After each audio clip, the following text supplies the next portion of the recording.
জয় মাতারা শ্রীমদানন্দের মধ্যে দক্ষিণা কালিকায় নমঃ। আজকে আসছে হচ্ছে কুম্ভ রাশি নিয়ে রাহু মঙ্গল যোগ কি ঘটবে। এখনো সময় আছে, প্রতিকার করুন, সাবধান হন, এখনো সময় আছে। এখন সময় কিন্তু পাল্টে যায়নি বা সময় পিছিয়ে চলেনি। মানছি রাহু মঙ্গল যোগটা দ্বিতীয় স্তর হওয়ার জন্যে কি কি আপনার জীবন ধ্বংস করতে পারবেন আপনি ধারণা করতে পারছেন না। ফার্স্ট আসবো বিবাহ জীবন নিয়ে। হয়তো এমন আপনি কথা বলে ফেললেন আপনার ওয়াইফকে, বা আপনার ওয়াইফ আপনি এখন এমন কথা বলে ফেললাম, যদি ওয়াইফ হয়ে থাকেন, তার মধ্যে এতটাই দাম্পত্য কলহ সৃষ্টি করবে সেটি কিন্তু ধারণার বাইরে। সে যে কোনো বিষয় নিয়ে হতে পারে। রাহু কিন্তু ছলা কলা পছন্দ করে। রাহু কিন্তু ছলনাময়, ছলনাভাবে মানুষকে ইমপ্রেস করা, মানুষকে অ্যাট্রাকশান করা জায়গাটা রাহু কিন্তু থাকে। রাহু যেহেতু দ্বিতীয় স্তর মঙ্গল যুক্ত হয়ে গেছে, রাহু কিন্তু এখানে ছন্ন ছড়া যোগ সৃষ্টি করবে, পুরো ভাঙবে। এ কিন্তু জুড়বে না, কিন্তু ভাঙতেই থাকবে। রাহু আর মঙ্গল সবসময় ভাঙে, জোরে না। সেটাই রয়েছে কোথায়? মীন রাশির ঘরে আপনার দ্বিতীয় স্তর হবে। দ্বিতীয় পতি আপনার এই মঙ্গল কিন্তু আপনার তৃতীয় পতি এবং দশম পতি। কর্মের জায়গা থেকে এতটাই ডিস্টার্বেন্স তৈরি হবে, যাদের কুম্ভ রাশি কুম্ভ লগ্ন তাদের মুখের দিক থেকে মুখ সিংহ লগ্নের কথা বলেছিলাম আগের দিনকে, কুম্ভ লগ্নের কথা বলছি। সিংহ বা কুম্ভের কম্বিনেশন জায়গা থেকে আপনার মুখে কিন্তু ঘা হতে পারে। যে ঘায়ের ট্রিটমেন্ট হতে একটু অসুবিধা হবে, কিন্তু রিকভার করবে, যেহেতু বৃহস্পতি রয়েছে আমরা চতুর্থে। বৃহস্পতি চতুর্থে থাকায় রাহু মঙ্গল যোগে থাকার জন্যে আপনি কিন্তু খুব বিভ্রান্তিতে ফেলতে হবে। হয়তো অনেকে দর্শক বন্ধু বলবেন, এত নেগেটিভ কথা কেন বলছেন, এর কি পজিটিভ নেই? অবশ্যই শনি সাড়ে যদি পজিটিভ, বিশাল পজিটিভ না আপনার ক্ষেত্রে। কুম্ভ রাশির শনি সাড়ে চলতে পজিটিভ কী করে দেবে বলুন? আগে দিয়েছি, অবশ্যই বলেছি, যখন যে গ্রহ দেবে সেই বিষয়ে কথা বলবো আমি। এনে আমি কারোর তো জন্মচার দিকে বসে নেই। এই স্পষ্ট কথা বলতে ভালোবাসি, খারাপ বাবা আর ভাই আমাকে ভালোবাবো। স্পষ্ট কথা বলতে আমি এক পা পেছোই না। এই দ্বিতীয়ত রাহু মঙ্গল যুক্ত শুক্র কম্প্যাক্ট, শুক্র যুক্ত শুক্র চলে যাবে আগামী দুদিনের মধ্যেই। এই রাহু মঙ্গলের যোগটা থেকে এতটাই নেগেটিভিটি ফল দিতে পারে। দ্বিতীয় ভাব থেকে শুধু কিন্তু আর্থিক, নিজস্ব বাক্য, নিজস্ব খাদ্য গ্রহণ, নিজস্ব মুখমণ্ডল, নিজস্ব মুখের যে কোনো নেগেটিভিটি, মুখের ভাষা এবং সেভিংস, সব দিক থেকে ধারদেনায় জর্জরিত হওয়ার জায়গা কিন্তু দেখা যাচ্ছে এখন। এটা কিন্তু 23শে এপ্রিল থেকে শুরু হয়েছে, আজ কিন্তু 26শে এপ্রিল হয়ে গেল। ভিডিওটা আগে ছাড়া দরকার ছিল আমার, টাইম পাইনি, ক্লায়েন্ট চাপ ছিল। যাই হোক, এবার সেই মঙ্গল দৃষ্টি করছে কিন্তু আপনার অষ্টম। শারীরিক দিক থেকে কিন্তু খুব ভালো ফল দেবে না, প্লাস অষ্টমে কেতু। এই অষ্টমস্ত কেতু রোগ ভাগ প্রচুর হারে দেবে। স্কিন ডিসিজ, চর্মরোগ, যে কোনো ব্যাপারে কিন্তু একটা জায়গা কিন্তু নেগেটিভিটি জায়গা সে দিতে থাকবে। কিন্তু মঙ্গল দৃষ্টি করার জন্য কেতুটা একটু পজিটিভ। মঙ্গল সঙ্গে কেতুর কিন্তু খুব ভালো সন্ধি বা বন্ধুত্ব, সেই জন্য একটা কানেকশান করেছে।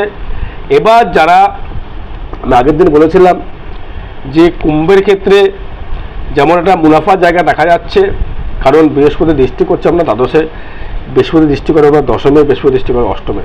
খুব মানে নেগেটিভিটি বলিনি, কিন্তু কিছুটা নেগেটিভিটি কিছুটা পজিটিভিটি রয়েছে। তো রাহু মঙ্গল কিন্তু একদম নেগেটিভিটি দেবে, পজিটিভিটি কিচ্ছু ফল দেবে না। এই রাহু মঙ্গলের যোগটা কিন্তু ইমিডিয়েটলি প্রতিকার করুন, কোন জ্যোতিষীর সান্নিধ্য গ্রহণ করুন। গ্রহণ করে তার সাথে যে কোনো একটা যে প্রতিকার তিনি বলবেন, তার প্রতিকার প্রতিবেদন করার চেষ্টা করুন। যদি এই রাহু ঘুরবে যেতে যেতে আপনার মানে চেঞ্জ হতে হতে 2025 সাল, এখান থেকে এভাবে ভুগবেন। এবার আসবো আপনার আর্থিক পরিকাঠামো কি দিতে পারে। আর্থিক পরিকাঠামো দেখুন, বা ব্যবসার পরিকাঠামো যদি বলি, খুব একটা নেগেটিভ বলবো না, পজিটিভের মধ্যেই থাকবে। কারণ রবি আমরা তুঙ্গে হয়ে বসে রয়েছে, বর্তমানে কিন্তু রাহু দৃষ্টি। দশমপতি ভাবে কিন্তু দৃষ্টি করছে রাহু প্লাস শনি। কর্মের জায়গা থেকে কিন্তু খুব একটা ডেভেলপমেন্ট দেখছি না।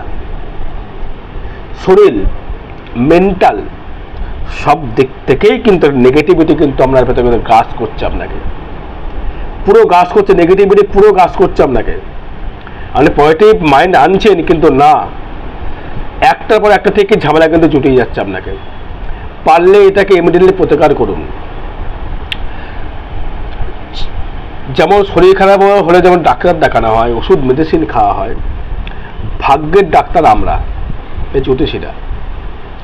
ভাগ্য তো চেঞ্জ করতে পারবো না। একটা রোগ যদি বাসা বেঁধে ফেলে শরীরে, সেই কিন্তু রোগ কিন্তু কোনোদিন সারে না, সেটাকে মেডিসিন দ্বারা প্রতিকার করে তাকে স্থগিত রাখা হয়। এটাও সেই জিনিস, এই মঙ্গল রাহু যোগটা আমি তো পুরো কাটিয়ে ফেলতে পারবো না, সেটাকে পশুমতো করে সেই রোগটাকে চাপা দেওয়া হবে। এর থেকে বেশি কিচ্ছু নয়। এর থেকে যদি বেশি আশা করে আসেন তাহলে আসবেন না আমার কাছে। আমি ভাগ্য আমি চেঞ্জ করতে পারি না। আমি ভাগ্যকে সঠিক গাইডলাইন দ্বারা কিছুটা পশুমতো করবার চেষ্টা করি মাত্র। যদি মনে হয় যে আমি তাদেরকে দিকে ভাগ্য চেঞ্জ করে ফেলবো, তাহলে আসবেন না, টাকা খরচা করবেন না, একবার জন্যও আমাকে ফোন করবেন না। সঠিক গাইডলাইন পেতে চান তবে আসবেন, না নচেত নয়। এবার এই রাহু মঙ্গল থেকে প্রচুর দ্বিতীয় ভাব থেকে শুধু তো অর্থনৈতিক পরিকাঠামো আসে না, সপ্তমের অষ্টম ভাব। আমরা স্ত্রীর কিন্তু শরীর ভালো যাচ্ছে না, স্ত্রীর বা শারীরিক সমস্যা কিন্তু লেগেই রয়েছে। স্ত্রীর শরীর ভালো যাচ্ছে না, আমি যদি হাজব্যান্ড স্ত্রীর ভালো যাচ্ছে না, আর ওয়াইফ হলে হাজব্যান্ডের শরীর ভালো যাচ্ছে না। কেন? সপ্তমের অষ্টম ভাব দ্বিতীয় ভাব। ভাগ্যের পঞ্চম ভাব হচ্ছে দ্বিতীয় ভাব। আমরা ভাগ্য কিন্তু ভালো দিচ্ছে না। টোটাল অ্যাস্ট্রোলজিটা কিন্তু বুঝতে হবে। ভাগ্যের পঞ্চম ভাব হচ্ছে দ্বিতীয় ভাব, মানে হচ্ছে আমাদের ভাগ্য যেটা বিচার যেটা করি, সেই ভাগ্য দেখুন, ভাগ্যপতি আমরা তুলা, সপ্তম অষ্টম ভাগ্যপতি তুলা। ভাগ্যের পঞ্চম ভাবকে আপনার কিন্তু দ্বিতীয় ভাব বা লগ্ন ভাব। এবার সপ্তমের অষ্টমকে দ্বিতীয় ভাব, তৃতীয় পতির দ্বাদশকে দ্বিতীয় ভাব। সব দিক থেকে নেগেটিভ কাজ করছে। রেগুলার হনুমান চালিসা পাঠ করুন, রেগুলার বজরংবলীকে ভোগ দিন। যেহেতু মঙ্গল, সে মঙ্গলের পাওয়ারফুল, তাকে একটা জায়গা থাকছে মঙ্গল রাহু। বজরংবলী কিন্তু সূর্যকে গ্রাস করেছিল, সেটা আমরা জানেন, এবং রাহু কিন্তু সূর্যকে গ্রাস করেছিল, সেটাও আপনারা জানেন। গ্রাস করতে গেছিলো, রাহুকে কিন্তু গ্রাস করতে গিয়েছে, রাহু কিন্তু গ্রাস করতে পারেনি। সে কিন্তু অনেক দেবতারা তাই কিন্তু আটকে দিয়েছিল সূর্যকে গ্রাস করবার জন্যে। মানে গাছের জায়গাটা থেকে তো আপনাকে কিন্তু বেরিয়ে আসতে হবে দর্শক বন্ধু। আমি কিন্তু সব দিক থেকে কিন্তু এখানে ভালো ফল পাচ্ছি না কুম্ভ রাশি কুম্ভ লগ্নের ক্ষেত্রে, মঙ্গল রাহুর জন্য, সিংহের ক্ষেত্রেও তাই। আর বলবো, যে কোনো মুখমণ্ডলে কোনো রকম যদি স্কিন ডিসিজ শুরু হয়, ইমিডিয়েটলি ডাক্তার দেখাবেন। মুখের যদি কোনো রকম সমস্যা তৈরি হয়, দেখেন মুখের মধ্যে কোনো রকম ঘা জড়িত কোনো সমস্যা হচ্ছে, বা মুখে কোনো দাঁতের কোনো সমস্যা হচ্ছে, ইমিডিয়েটলি ডাক্তারের শরণাপন্ন হবে। যদি সে শরণাপন্ন নয়, ডাক্তারের শরণাপন্ন হতে হবে, আপনাকে ট্রিটমেন্ট করতে হবে। রাহু দৃষ্টি করছে কোথায়? আপনার পঞ্চম ভাবে। মানসিক ডিপ্রেশন এতটা খেয়ে ফেলছে আপনাকে, নেগেটিভ ছাড়া পজিটিভ বলতে পারছি না আমি না। দ্বিতীয় মধ্যে বৃহস্পতি সে চতুর্থ চলে গেলেও দৃষ্টি করছে, হয়তো মানছি দৃষ্টি করে, দশমে দৃষ্টি করছে, সেটা একটা একটুখানি শুভ, কিছুটা কিন্তু শুভ। অষ্টমী বৃহস্পতি সেটাও কিছুটা শুভ। দ্বাদশে দৃষ্টি করছে, সেটা নেগেটিভ, শুভ বলবো না, অশুভই বলবো এটাকে। ব্যয়টা তো সব জায়গায় ব্যয় করবেন, ধার দেনা লোন সবে তো জড়িয়ে পড়েছেন আপনি। সন্তানদের দুশ্চিন্তা বৃদ্ধি হয়ে গেছে প্রচুর হারে। সন্তান কী করবো, সন্তানকে কী করে ব্যবস্থা করব, এগুলো থেকে বেরিয়ে আসতে হবে। এগুলো বেরিয়ে আসতে গেলে কিন্তু জ্যোতিষীর শরণাপন্ন ছাড়া আপনার কোনো উপায় নেই। রোগ হলে ডাক্তার দেখাতে অবশ্যই বলতে হবে, রোগের কানেকশন বলে দিলাম আমি আপনাকে। হাই কোলেস্ট্রল, কোমরে মাজায় ঘাড়ে ব্যথা যন্ত্রণা, মিন মানে হচ্ছে পায়ে গিটে যন্ত্রণা, মেষ মানে মাথা, সেখানে দৃষ্টি করছে রাহু, মাথা পন্ডলাইসিস, স্পাইনাল কর্ডের সমস্যা, স্কিন ডিসিজ, সব দিক থেকে নেগেটিভ ফল পাচ্ছি আমি। আর্থিক দিক থেকে কিন্তু সমস্যা, কিন্তু আমি আর্থিক দিক থেকে খুব ভালো ফল পাচ্ছি না দর্শক বন্ধু। সেটা আমরা দশান্তর কথা বলবে, বিশেষ করে দাম্পত্য কলহ বিশাল লাগবে। দাম্পত্য কলহ প্রচুর লাগবে কিন্তু এই কুম্ভ রাশি কুম্ভ লগ্নের ক্ষেত্রে। বাক্য সংযম করুন, পারলে মুখে ক্লিপ আটকে নিন, পারলে মুখে ক্লিপ আটকে নিন। আপনার ওয়াইফ যদি কিছু বলে মুখে ক্লিপ, হাজবেন্ড কিছু বলে সেটা মুখে আপনার ওয়াইফকে ক্লিপ, তবে যদি কিছুটা সংযত হতে পারবেন। রাহু সব সময়ের জন্য ভাঙে, রাহু হলো জোরে না। যদি তুঙ্গ রাহু হতো, যদি মিথুনে যদি রাহু থাকতো, আমরা যদি বিশ্ব লগ্ন হতো অবশ্যই ভালো ফল দিত, বা আমরা কুম্ভ লগ্নের মিথুনে রাহু থাকতো তাহলে আমরা অবশ্যই ভালো ফল দিত। বৃহস্পতির জায়গায় রাহু কখনো ভালো ফল দিতে পারে না, দেবে না, দেয় না।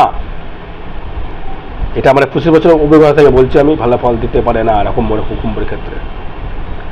পারলে ইমিডিয়েটলি মহামৃত্যুঞ্জয় মন্ত্র বীজ জপ করুন, হনুমান চালিসা পাঠ করুন, মহামৃত্যুঞ্জয় রাহু মঙ্গলে যে ছনছাড়া দোষটাকে ঠিক করুন, প্রতিকার প্রতিবেদন করুন, হোমযোগ ক্রিয়া দ্বারা যে কোনো কর্ম দ্বারা ইমিডিয়েটলি তাকে ঠিক করুন। এটা কিন্তু ফেলে বসে থাকবেন না, আরও কিন্তু প্রকোপ বাড়া শুরু হবে, আরও বাড়বে। যত ফেলে রাখবো তত বাড়বে। আজ না কাল, কাল করবো, পরশু করবো, বাড়বে প্রকোপ।